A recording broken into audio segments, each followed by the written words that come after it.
दोस्तों, आज हम बात करेंगे रामलीला। रामलीला से भी हम जीवन की बहुत सी बातें सीख सकते हैं, जो हमारे पर्सनल लाइफ में बहुत सारी काम आ सकते हैं। तो दोस्तों, हम रामलीला से रिलेटेड ज़्यादा नहीं, एक छोटा सा शेयर करेंगे।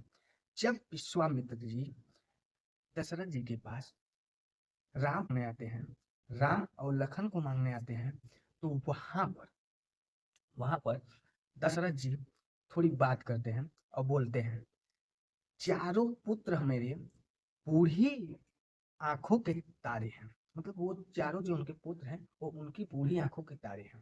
तो उसी तरीके से समाज में भी माँ बाप जो भी हैं, उनके जितने भी बच्चे हैं ना, सभी बूढ़ी आंखों के तारे हैं। और सभी को, बच्चे को उनका बुढ़ापे में ध्यान रखना चाहिए। लेकिन यहाँ पे एक पर लग जाता है। पर क्या है? पर और लखन राम और लखन दोनों जो है मेरे प्राणों से बढ़ के प्यारे हैं।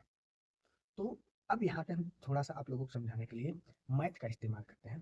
तो उनके पास चार पुत्र थे, चारों के चारों बुढ़ापे की लाठी है। लेकिन दो जो है वो प्राण से बढ़ के प्यारे हैं, मतलब 50%। 50%, चार का 50%, दो हो गया।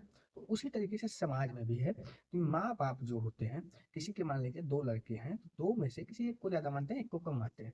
तो उसी को लेकर बच्चे परेशान रहते हैं, जिंदगी में परेशान रहते हैं कि बड़कइयों को ज्यादा मान रही है, छुटकइयों को ज्यादा मान रही है, बड़कइयों को ज्यादा मान रही है, छुटकइयों को। वो एक हमारे बड़े ग्रंथ में लिख दिया गया है कि 50% ही है, 50% ही है।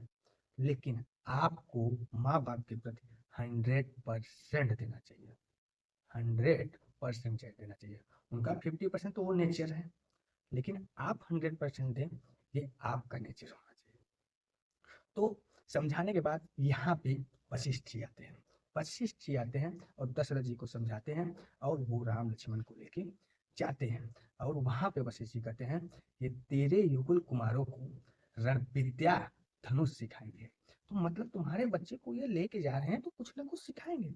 उसी तरीके से हमारे समाज में भी जो हमारे रामलीला के प्रति लगाव रखते हैं, तो 2 साल पहले से टारगेट किए रहते हैं कि ये लड़का तैयार हो रहा है, इसको हम ये बांटेंगे। लेकिन जब उस पात्र के लिए रामलीला के कार्य करता जाते हैं, तो उनके माँ बाप या परिवार मना कर देते हैं कि ये पाठ हम नहीं करेंगे, हमारा बच्चा पढ़ रहा है वो नहीं करेगा।